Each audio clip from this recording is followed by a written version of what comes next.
Hey, what's up, everybody? BDO44 coming at you with another video. All right, so the LA Lakers took care of business. We are very happy. Congratulations to all the Laker fans. We won.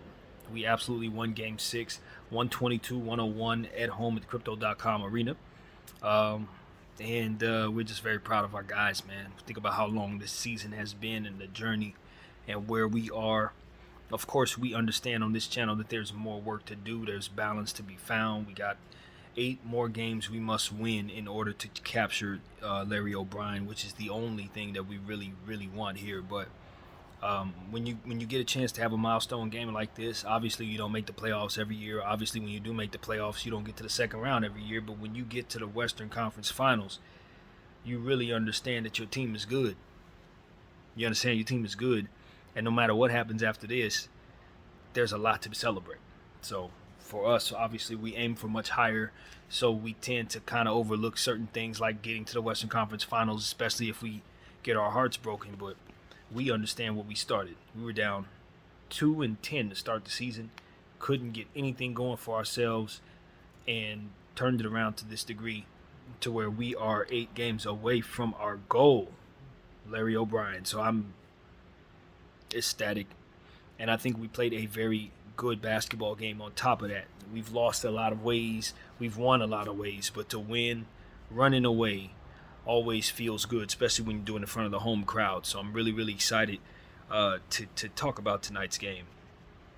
First of all, looking at the quarters, let's see, I'm actually kind of studying the numbers right now. I wrote them down but didn't really study them like that. But the Golden State Warriors started out the game really slow, missing a bunch of three-point shots to start, and we were the opposite. For every three-point shot they missed, we were getting layups and just scoring in the paint.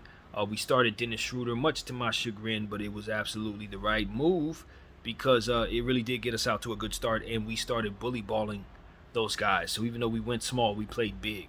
Anthony and Bron were both going in the inside, trying to take it to him, looking to draw contact, and it made for easy layups and early success. So we drew, I think it was like a 17-point lead, and then we started taking our foot off the gas, started not taking possessions as seriously as we needed to, turned around fadeaway jumpers that turned into transition buckets, unforced turnovers. It kind of turned the tide a little bit and allowed them to cut that all the way down to, I think, about 5. As to which in the second quarter, I believe it was, we just kind of picked up the pace a little bit and closed the quarter super strong with Austin Reeves with a half-court heave at the buzzer that fell. They got us a 10-point lead at the buzzer there. After we came out of the halftime locker room, we withstood a 31-point quarter from the Golden State Warriors by returning the favor with 35 points of our own, and then we were able to finish it off with another 31-point quarter to close out the game, with them having 24 in the fourth themselves, in pretty much garbage time. I think you can say it's safe to say it was garbage time around the 7 minute mark. I guess you can say somewhere around the fourth quarter. It was pretty much over with. So yeah, let's look at our stats here, man. It was a lot to love about the LA Lakers. We're gonna start with us. First of all, Anthony Davis.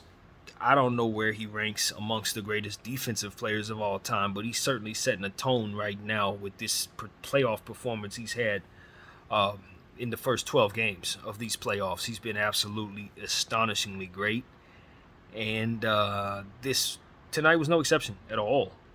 I said something at the beginning of this day that stuck with me. I said, if Anthony Davis rebounds the ball 20 times or more, we're running away. We're out of here. Those were my words. If he gets 20 rebounds, we're out of here. He got 20 rebounds. We're out of here. 17 points, 20 rebounds, 3 assists, 2 steals, 2 blocks, 0 turnovers for Anthony Davis, which is a big deal because he had been turning the ball over a lot. I don't remember the last time he had 0 turnovers, especially on a good night. Plus 31. That's the highest plus minus I've seen him have in a little bit. So that's really telling. 5 of 9 field goals. See, he didn't attempt a lot of field goals tonight. For those people who were saying, oh, he needs to score more, he attempted less field goals tonight than he did the night when we had a real trouble with it. When he was going for 14 points, he only had 17 points tonight. But as I told you, when I mentioned what he could do in regards to dominating this game, I didn't mention nothing about no points. I mentioned 20 rebounds, and I think I said something along the lines of like 5 blocks. He gave me 2 blocks. But those 20 rebounds were, I guess, more so the key, because what we needed to do is keep them from getting second chance points and extra possessions, and just ultimately somebody to offset the rebounding of a guy like Kevon Looney, who had 18 rebounds tonight, 8 offensive. We'll get to them a little later, but Anthony Davis just really showed up big, and in 40 minutes of play, dominated this basketball game. And you got to give credit to LeBron James as well. In 43 minutes, he had 30 points, 9 rebounds, 9 assists, 1 steal, 1 block, 2 turnovers, which is really low, and we're happy with that. Plus 21, which is, we love that, since he's been a minus just about every game in these playoffs. And Efficiency King was definitely on high display tonight. 10 out of 14 field goals, 2 of 3 from the 3, 8 of 11 from the free throw. He was hitting everything. He wasn't missing a whole lot of nothing. And the shots that he missed, I think he missed 2 fadeaway jumpers early on when I was telling you guys about the whole little situation that got them back in the game. That was like early in the first quarter, he missed 2 jumpers. So you can see he only missed like 2 shots after that. So that'll tell you what type of efficiency we had tonight from the Efficiency King. And I tell you, when he keeps his turnovers down and isn't bricking a bunch of 3-point shots, he only bricked 1 3-point shot, attempted 3, and only turned the ball over 2 times. That's the kind of king I like. 8 out of 11 free throws. That's what I want from my LeBron James. That's the LeBron James I sign up to see every night. So when he does this, his team doesn't lose. Period. D'Angelo Russell, 41 minutes tonight. Definitely like what I saw there as well, man. 19 points, 2 rebounds, 1 assist, 1 steal, 2 turnovers, plus 26, 7 of 15 from the field, 2 of 7 from the 3, 3 of 4 from the free throw line. It's a real steady game. Not overly efficient with the 5 missed threes, but ultimately we love the plus 26. He finds a way to keep himself in the plus side of the plus minus just about every single time, no matter what's going on. Even when he's playing poorly, he's only a couple figures off in that regard. So he just finds a way to be competitive and contribute to his team, really, even when he's struggling. And this was not a struggle night. We're very pleased about it. Austin Reeves had a huge impact, as I told you he would. He had a plus Kobe, plus 24, 7 of 12 from the field, 4 out of 5 from the 3, so his 3-point shot came back around. We definitely needed that. And 5 of 5 from the free throw line, being perfect there. So, you know, when Austin's playing like this, man, we can definitely see ourselves a victor as well when you couple that with everybody else who contributed positively doing so as well. 23 points, 5 rebounds, 6 assists for Austin Reeves with only 1 turnover there. So that is just what we want to see. High efficiency from behind the arc and free throw line. Fantastic. Lonnie Walker, I love that he contributed in the way that he did. We gave him 14 minutes. He gave us 13 points and was really highly efficient from behind the arc. 3 of 5 from 3, 4 of 8 from the field, 2 of 4 from the free throw line. Didn't do anything else, but them 3-point shots were huge. His efficiency was excellent. With a minus 10 that I don't think really tell the story. He did not contribute to any turnovers whatsoever. So we definitely like what Lonnie did with his minutes. And I thought we used him in ways that made a little more sense than we did in Game 5, quite honestly. So I was very pleased with this. From him, Rui Hachimura got back on track in regards to his minutes. He got, 16 minutes, but definitely had a much higher impact with the minutes given. 9 points, 3 rebounds, 2 blocks, no turnovers at all, a minus 2. 2 out of 4 from the field, and 5 out of 6 from the free throw line. So we like that he was able to do a lot with the little minutes tonight, and his impact was heavy. He was physical tonight. He was crashing the glass, and I just thought he did a great job in the fourth quarter of sealing out on guys like Steph Curry and all these other people who just could not guard him, Jordan Poole. We were just taking advantage of those guys in the fourth quarter, really exploiting the fact that they had defensive liability characters on the floor. In a must-win situation. We just kept pick and rolling them and hunting them and pick and rolling them and hunting them, and ultimately just made Steve Kerr pay for keeping them on the floor. So that's really what I saw out there. We were just exploiting all of the advantages that we ultimately had known we've had the whole series. They had run everything against us that we had seen, all the adjustments. They had done what they were going to do, but ultimately they just couldn't overcome the advantages that we had, and I told you that's what it was going to be. They're a 3-point shooting team. And if the 3 ain't falling, they're relying upon their personnel to try to get in the paint. And when somebody is effective in keeping them out of there, like Anthony Davis is, then what do they have but to shoot the 3? So that's what you saw, them launching a bunch of 3s and them not really be successful with that this evening. So DS, you got to talk about Dennis Schroeder. He had 25 minutes tonight but was ejected somewhere around the 6-minute mark of the third quarter. Draymond Green got to him. Basically, it was just a bunch of referee Draymond garbage. Draymond put the ball in his face, literally put the ball on the man's face, and Draymond Green was like holding it up to the man's face. All DS did was this, but they call it double technical on both of them, obviously.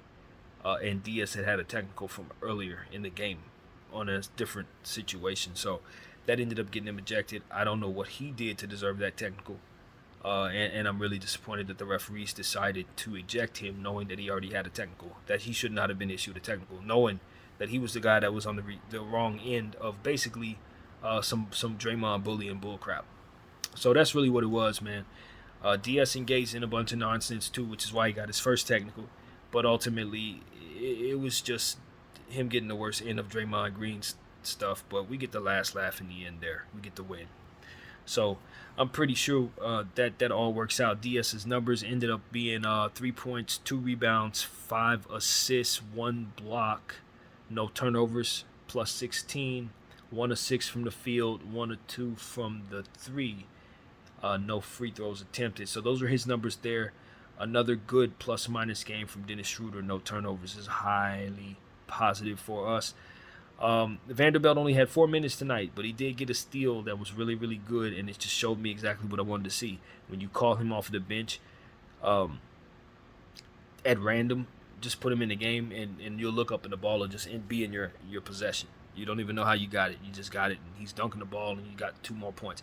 I couldn't tell you how many times we saw that tonight. Turnovers on inbound plays from the Golden State Warriors that turned into buckets that were so fast that the cameras weren't even able to get it. They were still showing us someone panning the other way or something in the score. I mean, we saw that like maybe 3 times tonight. So you got to give credit to the Laker defense for staying heads up and winning those 50-50 battles. And, of course, you know, the Golden State Warriors, they tend to turn the ball over, so we took advantage.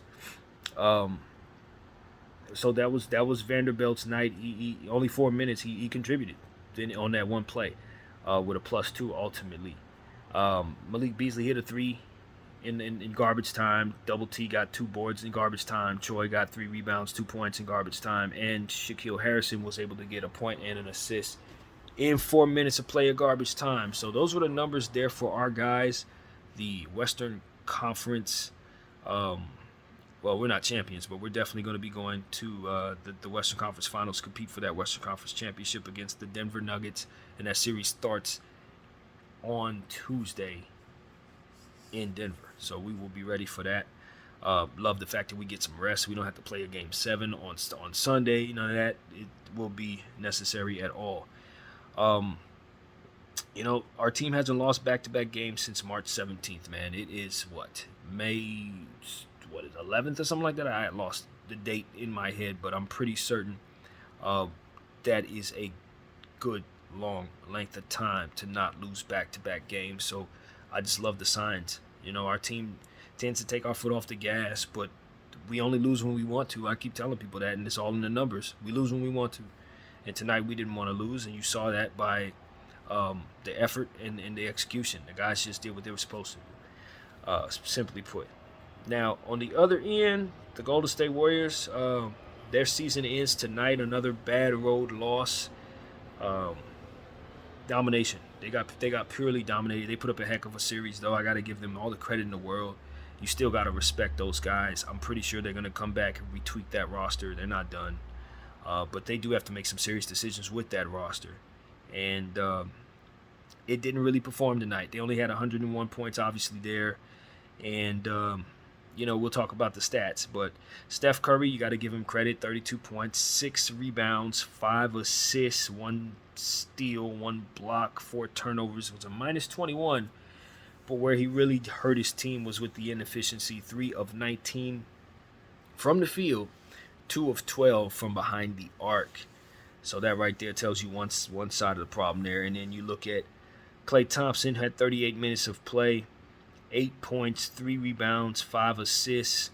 Did not turn the ball over, but was a -33 because he too was 3 of 19 from the field, 2 of 12 from behind the arc. They both shot the same thing. If my stat writing was correct, I don't know if I got that right or not, but that is what I had last written. They both shot extremely poor from behind the arc.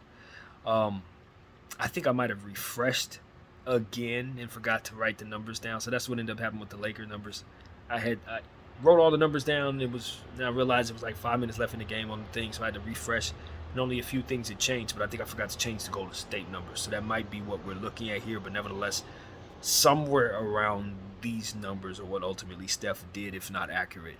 So you guys know exactly what's going on with my stat numbers. But through 5 minutes and 45 seconds to go in the fourth quarter, these were the stats for the Golden State Warriors, and them boys had shot poorly. Dante DiVincenzo in 26 minutes had 16 points, 4 rebounds, 1 steal, 2 turnovers, a +1, but he shot very well, which is why we're shouting him out. 6 of 12 from the field, 4 of 8 from behind the arc. He really did have a very, very good game, and it will be forgotten, just like Cam Payne's fantastic 7 3-point game against the Denver Nuggets in Game 5 or whatever that was, where they were eliminated. Game 6, whatever that was, they got eliminated. Nobody's going to remember, but Cam Payne played amazing, so I just want to document that here. No different than Dante DiVincenzo. Played great, but nobody's going to remember that. Another guy who played really, really good all series long is Moses Moody. He had 6 points, 5 rebounds, 1 assist, no turnovers, a +10, 2 of 5 from the field, 2 of 3 from the 3. I just thought that dude was overly impressive to me, man. He didn't do a whole lot in terms of the minutes. They didn't give him a lot, but I don't think he made too many mistakes at all series long. Just all series long. So, Rob Pelinka, if for some reason that kid becomes available, bring him to the Los Angeles Lakers. That dude is a two-way monster. He is an absolute two-way monster. He's only 20 years old, and he's already shown me he is absolutely ridiculously great. I already see it. Both sides of the floor. Give it a couple years. He'll be where he's going to be. That's why I pick him up now. If I'm anybody other than Golden State, if Moses Moody becomes available, put him on your team.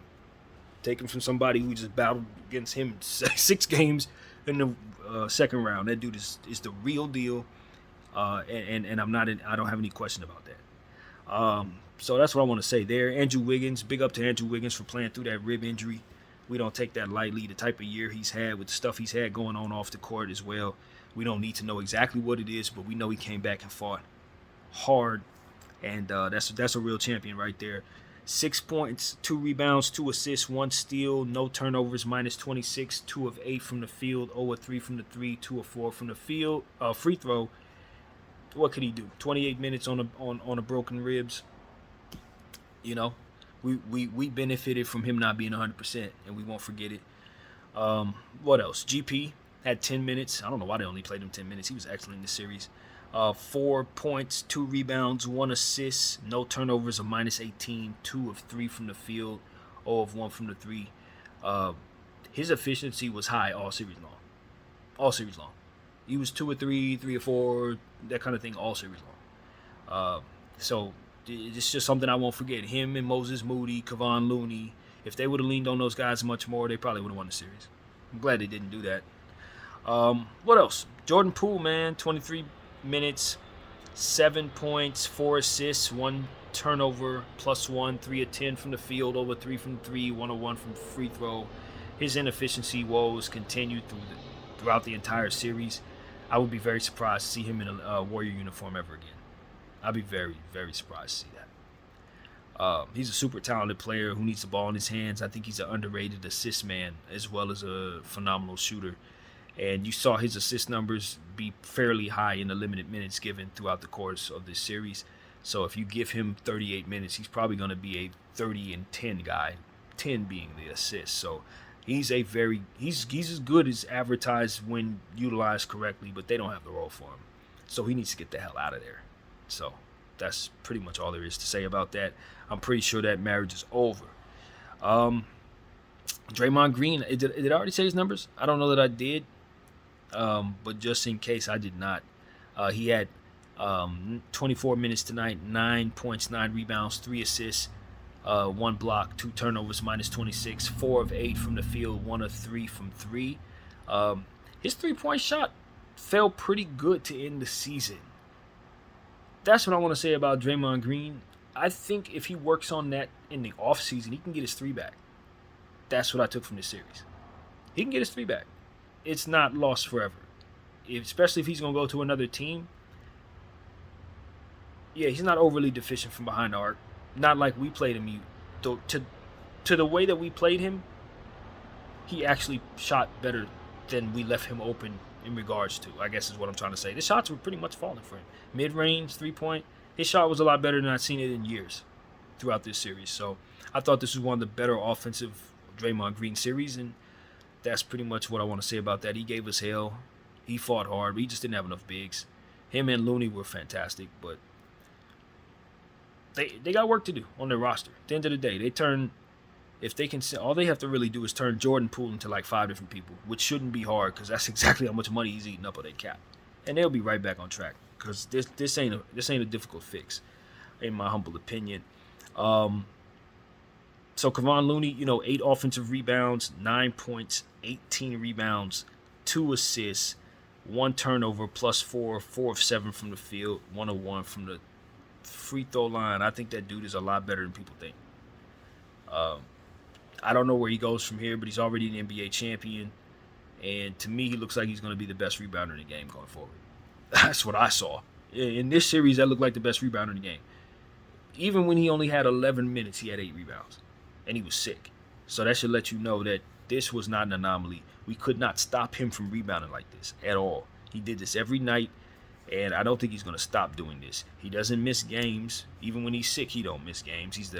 Him and Mikal Bridges are the Iron Men of this league, and I'm not certain Kevon Looney ain't going to turn into some type of all-star or Hall of Fame player after this. I'm not certain because he's going to kill boards. He's going to play every game, and he already got championship and playoff experience 10 times over. So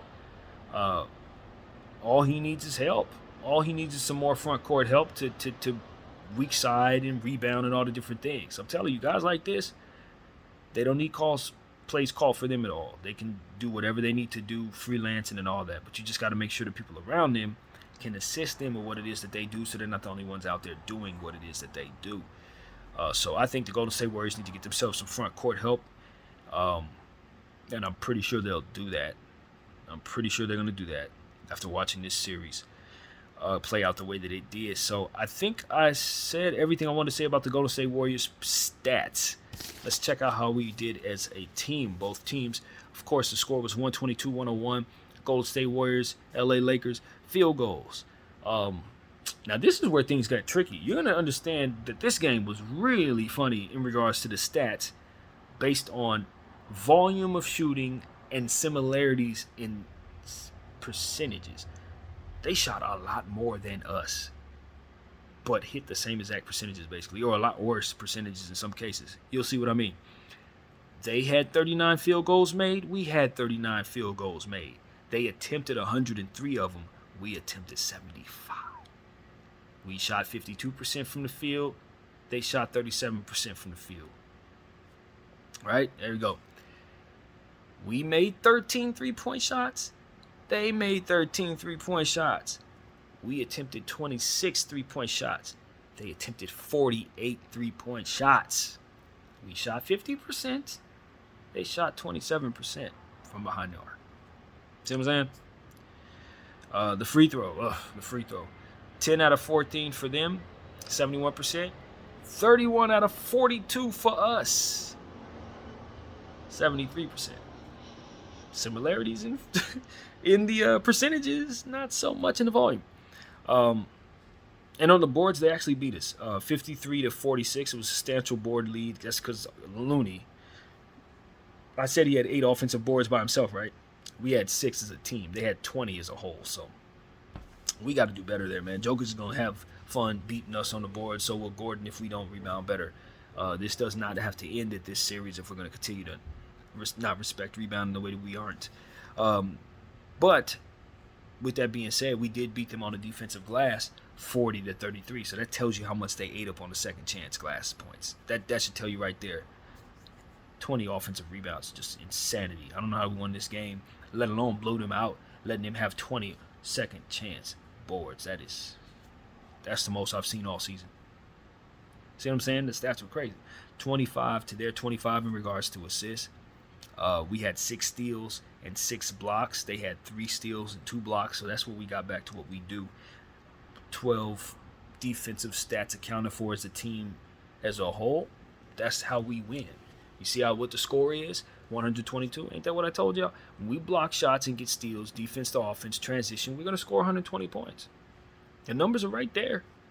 You know what I'm saying? But when we seek out offense only and forego defense, and we score about 100 points. So we went defense tonight. We saw how good it did for us. We only had 7 turnovers tonight, 10 points off of those turnovers. They had 11 turnovers tonight, 10 points off of those 11. So we didn't get in transition the way we would like to, but we still won, so we don't care.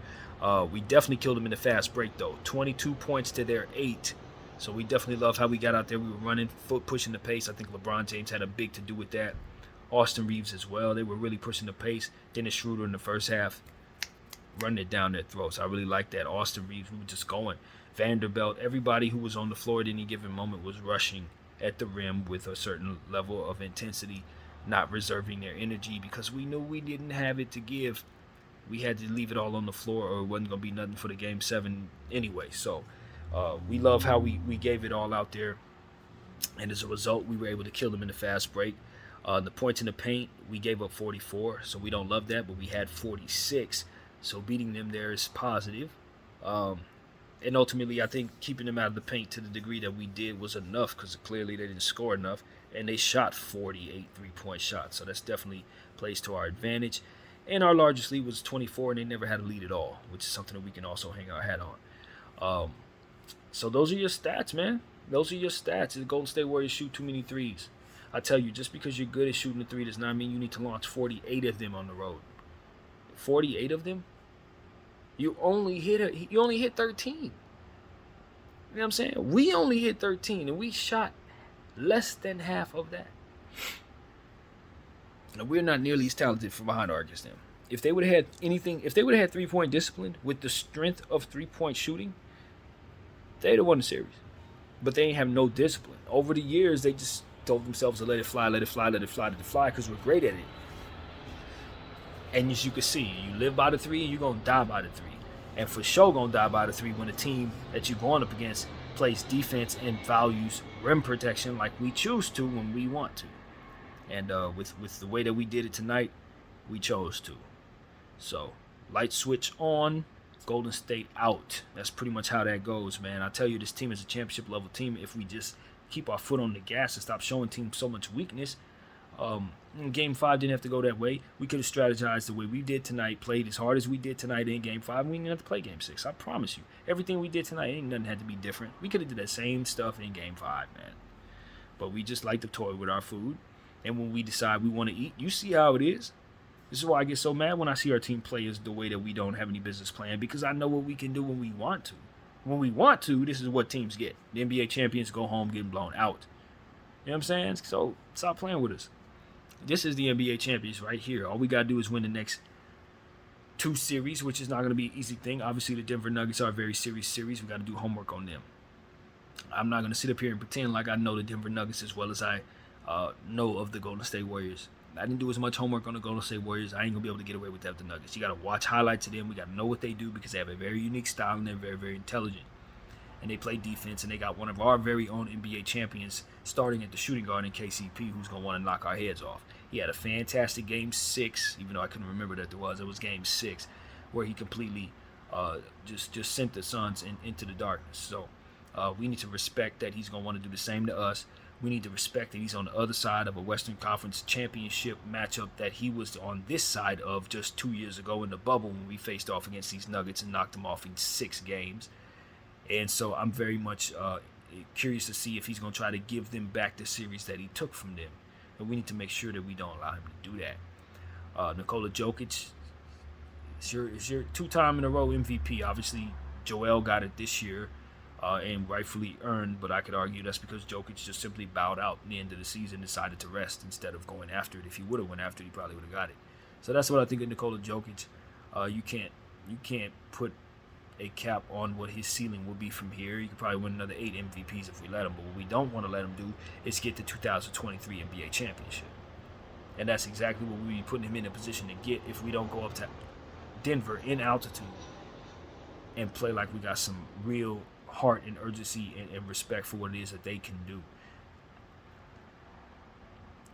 This is a be careful what you wish for type of situation, because I've been telling you guys all summer, not summer, but all throughout the first few months of these playoffs. I guess I can say, I ain't gonna say throughout the season, but since we knew what things were shaping up to be, I told y'all I wanted to see the Denver Nuggets. I wanted to see them in the first round, if possible. We couldn't strategize that. Now we get to see them in the Western Conference Finals, and I'm getting what I asked for. I'm getting what I wished for. I said I want to see them. I said I think we could beat them no matter what. This, that, and the third. I ran my mouth. Now we got them.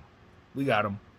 And you know what? I feel confident because I think those matchups are real. I think Anthony Davis is genuinely a fantastic matchup against Luka Doncic. I think our size and what we bring to the table is genuinely a little too much. I think our depth it's going to tower over the Denver Nuggets rather glaringly. I think that's what it's really going to come down to. They got some real killers, but they're going to want to use those guys 48 minutes a game, and they're going to find out that they can't withstand what it is we're going to throw at them. So that's my prediction with the Denver Nuggets early on. I'm not going to give you a number prediction because there's more things to study, but what I can say is from afar, looking at their roster versus ours, I like us a whole lot. And it's just up to us to go out there and make me look good by executing a good game plan and learning and taking this team seriously, very seriously.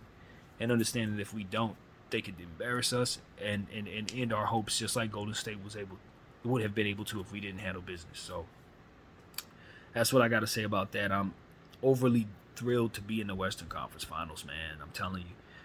I had forgotten we played the Denver Nuggets in the Western Conference Finals in the bubble. The bubble kind of just came and went. It was a lot to digest at that time for everybody, but we were so thrilled to have won that championship, and it looks like we might actually have the same path with them doing what they're doing, Denver obviously being there, and then of course the Miami Heat beating the Knicks tonight, clinching the Eastern Conference Finals. Is a chance we could actually have the same two teams to face in this process, which works for me because I still got us beating both of those teams if that's what it's going to be. Honestly, I don't think anything changes. So I think what I want to say is that the hardest is behind us, because I genuinely believe that. But because I know how the course of series can go, including health dumbing things down and guys getting hot and altitude being a factor and rest not being there in this series and all these different things that could sway the tide toward the Denver Nuggets, I'll just say that I believe that the Los Angeles Lakers, if they played this series 8 times, would probably win it 7 times if all things remained equal and everybody stayed healthy. The Denver Nuggets have a strong starting 5 and a hell of a play style, but they're not going to be able to keep us out of the paint, and Jokic is not going to be able to operate comfortably if Anthony Davis is healthy and playing the way he's capable of playing.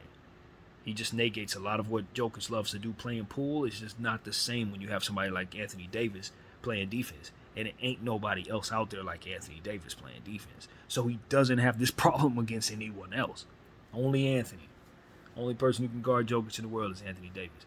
The problem is Anthony is going to be there. So that's a problem for Jokic, and he knows it.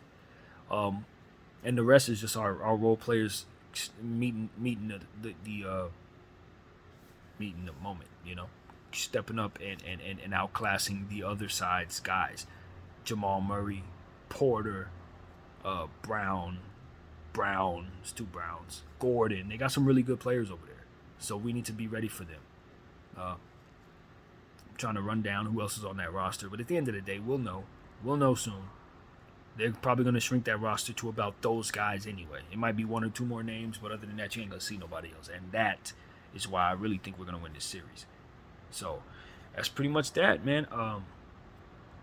Man, it feels good to be out of the second round with the Golden State Warriors. I'm glad we're past the Golden State Warriors. I'm pretty sure I have much more to say in regards to how much I'm thankful that we have overcome them particularly.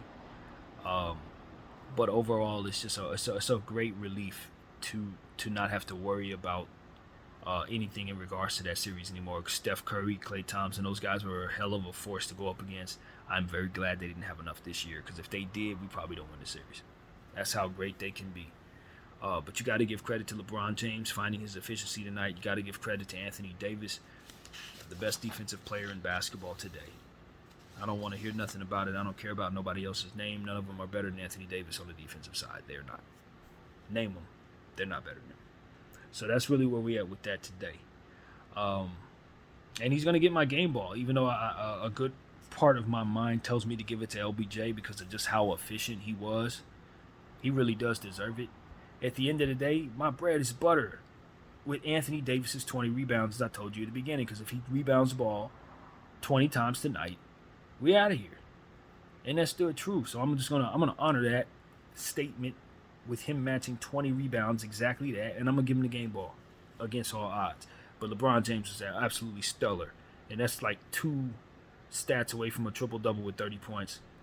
So I mean, you can't take nothing away from the King with 10 or 14. I don't feel 100% confident that I should be giving the ball to anybody else on a night like this, but I'm gonna give it to AD anyway because that type of consistency really is the difference between winning and losing. It's everything. When you consider what the Golden State Warriors' point of attack, well, not point of attack, that's the wrong phrase, but what their emphasis in attacking us actually is to basically overpower us rebounding the ball. And on a night where they were killing us in the second chance, with 20 offensive rebounds, Anthony Davis kept them from completely dominating the glass entirely. You feel me? They completely kept them from doing so. With Bron having 9 boards and nobody else having more than 5, he was our rebounding. So when it's that serious with a plus 31, that's the guy who's getting the game ball tonight.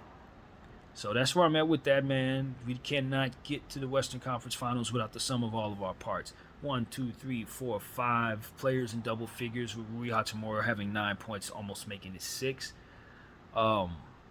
Fantastic, man. We kept our turnovers down. I'm looking at these turnovers. I only see 2 turnovers from LBJ, 2 turnovers from D'Lo, 1 turnover from Austin, and that is it. Let me see if that actually holds up. 7 turnovers. So I must not have accredited 2 extra turnovers that maybe we picked up with maybe some guys in garbage time, possibly. Maybe that's what it was. Maybe Troy Brown or Shaq had a turnover that I didn't account for. But other than that, I don't see no one else here. But you remember I had that refreshing issue, so I told y'all about that. Nevertheless, we kept our turnovers down. We did a fantastic job overcoming a really, really cold shooting night from the Golden State Warriors, cold shooting series from the Golden State Warriors. And I just got to shout out Klay Thompson for being a true purple and gold Laker fan. That's a real Laker fan. When I told y'all, I said that for some reason, these Laker fans who play in the NBA tend to hate us until they retire and they love us again. Look at Gilbert Arenas. He calling us, he's saying we. Like, we? You play for the Wizards. How you we? But that's how it is when you're a Laker fan. You play your whole career, then you go back to being a Laker fan again. So it's like, I don't know if Klay was struggling with that subconsciously to a degree. But the way that he shot in this series, with the exception of Game 2, you swear he was playing for us. You would swear he just, like, in his heart didn't want to be the squad. So I don't think he would ever admit to that. But I'm telling you that Klay Thompson was absolutely horrible in this series.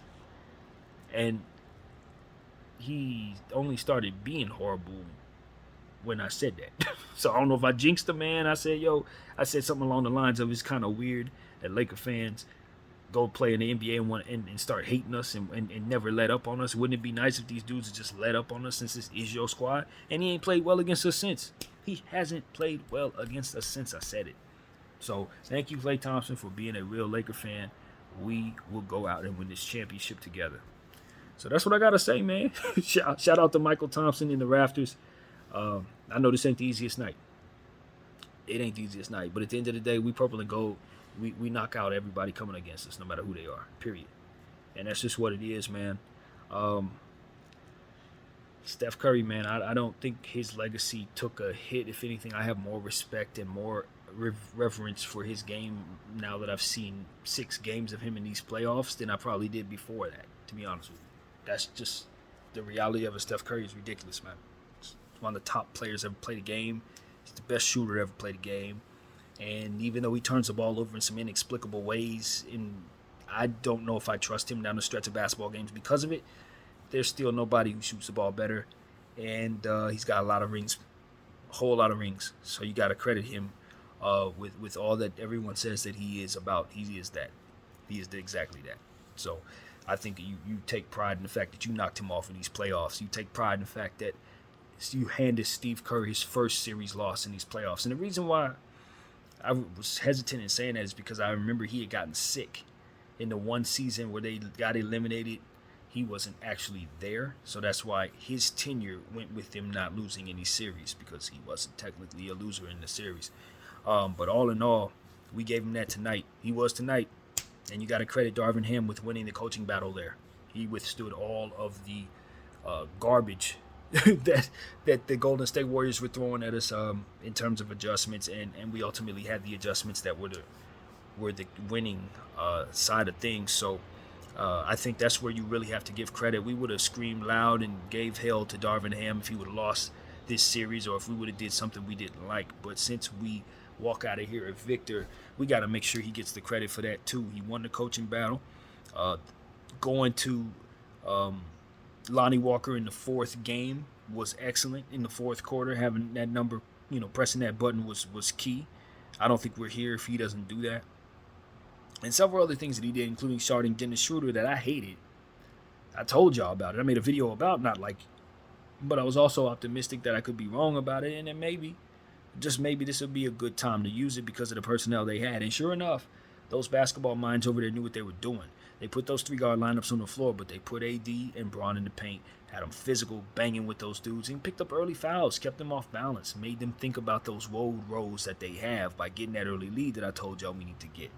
We attacked them that way, put that doubt in their mind, and they can never actually overcome, never actually got a lead, never actually got to Game 7. So that's what it is, man. Ain't no Game 7. I told y'all the Lakers are going to win this series in 6, even though we jump all over the place. At the end of the day, that was my initial prediction, and we exit this series in 6 games positively. So congratulations to everybody involved, Jeannie Buss, Rob Pelinka, Darvin Ham, the Laker players, everybody, the coaching staff as a whole.